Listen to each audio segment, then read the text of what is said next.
সাবেক সংসদ সদস্য গোলাম মাওলা নেই। বিশ্ববিখ্যাত টাইম ম্যাগাজিনের বরাতে এমন মন্তব্য করেন সাবেক এই সংসদ সদস্য। শেখ হাসিনা বাংলাদেশে ম্যাজিক্যালি একেবারে জাদুকরি কায়দায় তিনি ফিরে আসতে পারেন, অলৌকিক অবস্থায় ফিরে আসতে পারেন। তারপরে অভাবনীয়, যেটা আমরা ভাবতে পারি না, ঠিক সেইভাবে তিনি বাংলাদেশে ফিরে আসতে পারেন। এই বিষয়ে সেই টাইম ম্যাগাজিনের পক্ষ থেকে বলা হয়েছে। এখন এটা কি বাংলাদেশের সেই প্রথম আলো, কালের কণ্ঠ কিংবা নয়া দিগন্ত পত্রিকার কোনো প্রতিবেদনের মতোই গুরুত্ব পাবে, নাকি আপনি আমি এই পশ্চিমা দুনিয়ার যে সবচেয়ে প্রভাবশালী একটি পত্রিকা এরকম একটা প্রতিবেদন ছাপা হলো সেটাকে নিয়ে বিচার করব, বিশ্লেষণ করব? টাইম ম্যাগাজিন শেখ হাসিনার ফিরে আসা নিয়ে আমার কথা শোনার জন্য আবারও আপনাদের ধন্যবাদ। শেখ হাসিনা কি আবারও ফিরে আসছেন? অসম্ভব প্রত্যাবর্তন হতে পারে বাংলাদেশে শেখ হাসিনার, এমনভাবে নিউজ হচ্ছে। আসলে বিষয়টা কি? শেখ হাসিনা 2024 সালের 5 আগস্ট এই দেশ থেকে পালিয়ে চলে গেছে। তারপরে উনি আসেন পাশের দেশে। উনি তো এই দেশেরই নাগরিক, তাই না? তো আমাদের দেশের যারা ভাই বোনেরা আছে, বিদেশে যান, প্রবাসে যান, তারা কিন্তু ওখানে যে কাজকর্ম করে রেমিটেন্স পাঠান এই দেশে। কিন্তু শেখ হাসিনা তিনিও তো ওখানে গেছেন, বাইরের দেশে আছেন, প্রবাসে আছেন। তাহলে উনি কেন রেমিটেন্স পাঠাচ্ছেন না? হ্যাঁ, এটাই হচ্ছে মূল কথা। উনি রেমিটেন্স পাঠাবেনও না, কারণ উনি বাংলাদেশতে হাজার হাজার কোটি টাকা লুটপাট করে নিয়ে চলে গেছেন। তিনি, তার পরিবার, তার মন্ত্রী, তার এমপি সবার কম বেশি সবাই এইভাবে টাকা পয়সা লুটপাট করে নিয়ে গেছে। সবাই পালাতক। এই জন্য ওনাকে রেমিটেন্স পাঠাবেন না, ওনারা ওখানে কাজ বাজ করবেন না। ওনারা ওখানে ঠ্যাঙের পরে পা তুলে দিয়ে আরামায়েশে জীবনযাপন করতেছেন। দেখতেছেন না, নিউজ বেরোচ্ছে উনি ভিআইপি পার্কে ঘোরাফেরা করতেছেন, ভিআইপি শপিং মলে উনি শপিং করতেছেন। তারপরে ওনার যে হোম মিনিস্টার আসাদুজ্জামান খান কামাল কলকাতার সেই পার্কে, ইকো পার্কে বসে খোশ মেজাজে গল্প করতেছেন, খাওয়া দাওয়া করতেছেন আরও কয়েকজন পলাতক নেতা নিয়ে। তো ওনারা খুব বেস্ট আছেন, ভালো আছেন। আচ্ছা, যাই হোক, শেখ হাসিনা বাংলাদেশে আসা নিয়ে কি বলতেছে? বাংলাদেশ জার্নাল তারা একটা রিপোর্ট করেছে, বলতেছে যেভাবে অসম্ভব প্রত্যাবর্তন হতে পারে হাসিনার, টাইম ম্যাগাজিনের প্রতিবেদন। ছাত্র জনতার তীব্র আন্দোলনের মুখে গত 5 আগস্ট দেশ ছেড়ে চলে যেতে বাধ্য হন শেখ হাসিনা। তার পতনের পর দেশ ছেড়েছেন তার দল আওয়ামী লীগের বহু নেতাকর্মী। দেশে গ্রেপ্তার হয়েছেন অনেকে। বাংলাদেশ অন্তর্বর্তী সরকার প্রধান হিসেবে দায়িত্ব নিয়েছেন ডক্টর মোহাম্মদ ইউনূস। তার দায়িত্ব গ্রহণের পর বড় প্রশ্ন হয়ে দাঁড়িয়েছে, আওয়ামী লীগ ও শেখ হাসিনা ফের ঘুরে দাঁড়াতে পারবেন কিনা, আবার ক্ষমতার রাজনীতির অংশ হতে পারবেন কিনা। যুক্তরাষ্ট্রের টাইম ম্যাগাজিন এই নিয়ে বিস্তারিত প্রতিবেদন করেছে, কিভাবে অসম্ভব প্রত্যাবর্তন ঘটতে পারে ক্ষমতাচ্যুত প্রধানমন্ত্রী শেখ হাসিনার। এই শিরোনামে অন্তর্বর্তী সরকার অচল হয়ে পড়লে যে হাসিনার প্রত্যাবর্তনের সুযোগ বাড়বে সেই বিষয়ে সবাই একমত। বিশ্লেষক জিল্লুর রহমানের মতে আগামী দশকে বাংলাদেশের রাজনীতিতে হাসিনা ও তার দলের গুরুত্বপূর্ণ ভূমিকা রাখার কোনো সুযোগ নেই। তবে অন্তর্বর্তী সরকার ব্যাপকভাবে ব্যর্থ হলে এই প্রেক্ষাপট বদলে যেতে পারে। টাইম ম্যাগাজিনের দেয়া সাক্ষাৎকারে শেখ হাসিনার ছেলে সজীব ওয়াজেদ জয় বলেন, আমরা সবাই কোটা আন্দোলন দেখে অবাক হয়েছিলাম। আসলে আমি হোয়াটসঅ্যাপ গ্রুপে বলেছিলাম 30% কোটা বেশি হয়ে যায়, আমাদের এটি কমিয়ে 5% নিয়ে আসা উচিত। তখন একজন মন্তব্য করেন, আমরাও মুক্তিযোদ্ধাদের নাতি নাতনি। আমি মজা করে বলেছিলাম, এই জন্যই তো আমি 5% রাখতে বলেছি। শেষ পর্যন্ত কোটা ইস্যু অগ্নিশিখার মতো বৈষম্য ও রাজনীতিক দমনপীড়নের প্রতি বাংলাদেশের জনসাধারণের ক্ষোভকে উস্কে দেয়। জুলাই মাসে এই অস্থিরতা তীব্র আকার ধারণ করে। শান্তিপূর্ণ আন্দোলনকারীদের সহিংসভাবে দমনপীড়নের ফলে অন্তত 1000 মানুষ মারা যায়। হাসিনাকে শেষবারের মতো যখন দেখা যায় তখন তাকে একটি সামরিক হেলিকপ্টারে উঠানো হচ্ছিল। অন্যদিকে আন্দোলনকারীরা তার সরকারি বাসভবন দখল নিয়েছিল। হাসিনা সেই পরিস্থিতিতে ভারতে পালিয়ে যান।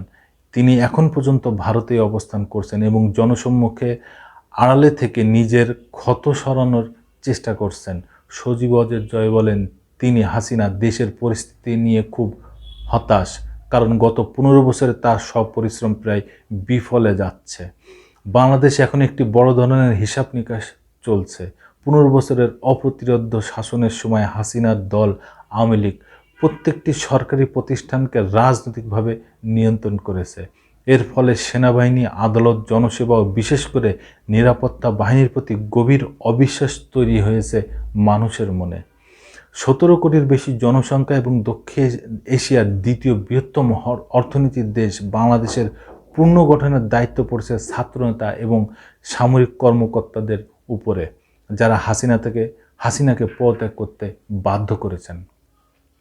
বাংলাদেশের নতুন অন্তর্বর্তী সরকারের দায়িত্ব নিয়েছেন শান্তিতে নোবেল বিজয়ী ডক্টর মোহাম্মদ ইউনূস।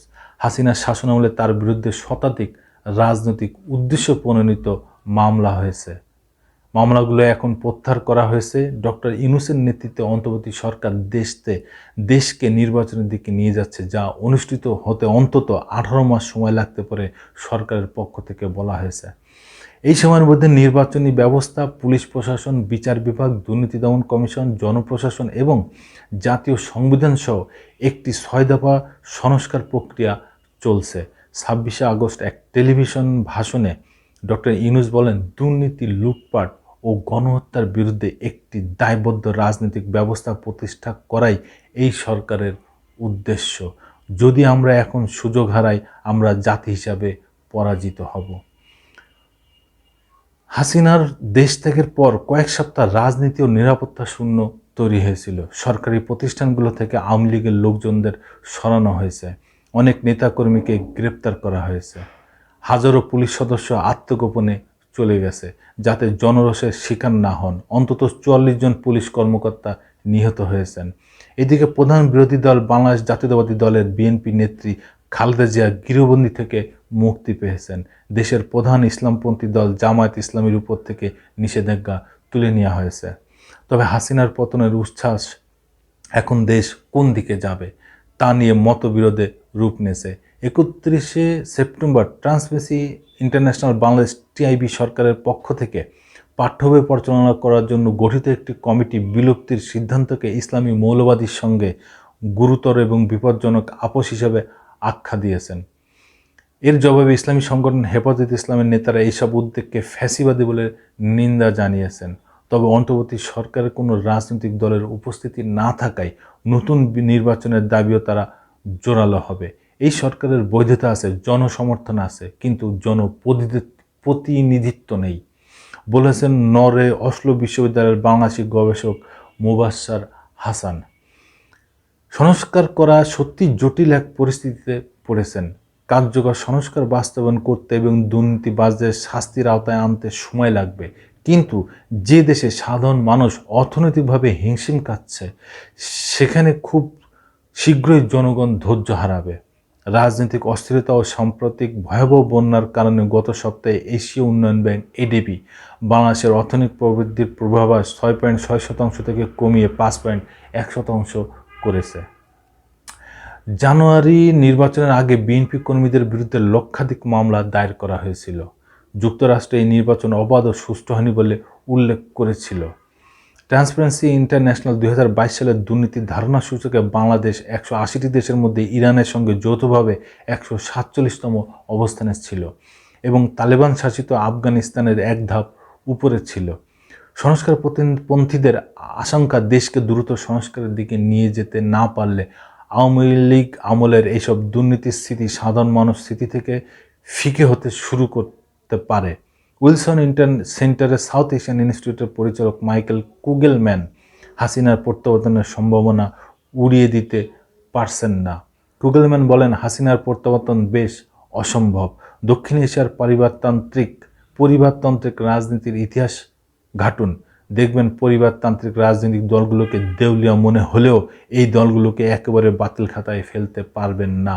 তবে অন্য পর্যবেক্ষকরা হাসিনার প্রত্যাবর্তন বিষয়ে কুগেলম্যানের মতো এত আত্মবিশ্বাসী নন। সারা বাংলাদেশের হাসিনার পোস্টার ছেঁড়া হয়েছে, বিকৃত করা হয়েছে, তাকে স্বৈরাচার হিসাবে গ্রাফিতি আঁকা হয়েছে। তরুণ প্রজন্ম হাসিনা লিগালিসিকে এইভাবেই দেখছে বললেন মোবাশ্বের জয়। বলেন, হাসিনা নির্বাচনে দাঁড়ানোর জন্য দেশে ফিরবেন কিনা সেই বিষয়ে কোনো সিদ্ধান্ত নেওয়া হয়নি। তবে অন্তর্বর্তী সরকারের কার্যক্রম যদি স্থবির হয়ে পড়ে তাহলে যে হাসিনার প্রত্যাবর্তনের সুযোগ বাড়বে সেই বিষয়ে সবাই একমত। দর্শক বন্ধুরা, আপনারা তো জানলেন, এতক্ষণ শুনলেন যে হাসিনার অসম্ভব প্রত্যাবর্তন হতে পারে, এমন একটা নিউজের ভিতরে কী লেখা থাকতে পারে। তবে বাংলাদেশের মানুষ এতটা বোকা না, এতটা সহজ সরল না যে দীর্ঘ টানা 15 বছর যেভাবে নিপীড়ন নির্যাতিত হয়েছেন আবার নতুন করে তাই হবে না, আর হবে না। ধন্যবাদ। আবার আসবো নতুন করে, নতুন কোনো কথা নিয়ে, নতুন কোনো ঘটনা নিয়ে। আমি প্রিন্স।